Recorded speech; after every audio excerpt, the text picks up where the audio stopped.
Mes bien chers frères et sœurs de la communauté de prévention romande, comme promis, je vous fais un développement sur cette arnaque UBS. J'ai pas eu le temps de faire cette vidéo hier car je devais partir couper des arbres et un peu aussi mes bras. L'email lui-même n'est pas incroyablement bien fait. C'est le standard actuel des fraudes. Il y a même une grossière erreur dans le numéro de téléphone. C'est bien un numéro 022 mais calibré à la manière d'un numéro français. Pour le coup, on ne félicite pas le concepteur de l'email. Attention, un indicatif régional suisse 021 022 071 ne garantit pas que l'abonné se trouve physiquement dans cette région, ni même en Suisse. Pour revenir à cette arnaque UBS, ce qui m'a vraiment bluffé, c'est l'appel lui-même. Je suis d'abord tombé sur une petite voix qui nous accueillait. Bienvenue chez UBS.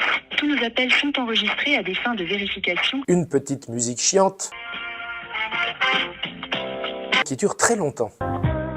Vous êtes en place 1 dans cette file d'attente. Ça nous met en condition pour la suite. L'opérateur UBS décroche et franchement, je dois avouer que son discours était convaincant. Durant les 5 premières minutes, il m'a demandé mon nom, prénom, adresse mail, demandé si j'étais récemment allé à Zurich, car des transactions avaient été faites dans cette région depuis ma carte de crédit. Il m'explique que c'est à cause de ces transactions frauduleuses qu'on m'a envoyé un email pour m'alerter. Il m'a aussi demandé si j'avais récemment entré mes codes de carte de crédit sur un site inhabituel. J'ai dit que oui. Et alors, il m'a parlé des escrocs qui font du phishing. Il m'a mis en garde contre ces brigands. Tout ça pour endormir mes éventuels doutes. Je précise que durant toute la discussion, l'opérateur de l'UBS ne répondait jamais du tac au tac. Il simulait des recherches sur ses bases de données, à nouveau pour crédibiliser toute la chose. C'est au bout de la 12e minute qu'il m'a enfin demandé mon numéro de carte de crédit afin de bloquer mon compte. C'est à ce moment-là que j'ai commencé à lui faire quelques difficultés. Il a encore tenté de me rassurer plusieurs minutes, mais finalement, il a admis lui-même que c'était une arnaque. Je vous mets un extrait de la fin de la conversation. Monsieur Père, personne fait des arnaques, d'accord? Merci, mais surtout que la vôtre est bien faite et il y a des gens qui vont tomber dans le piège. C'est un petit peu le but, monsieur.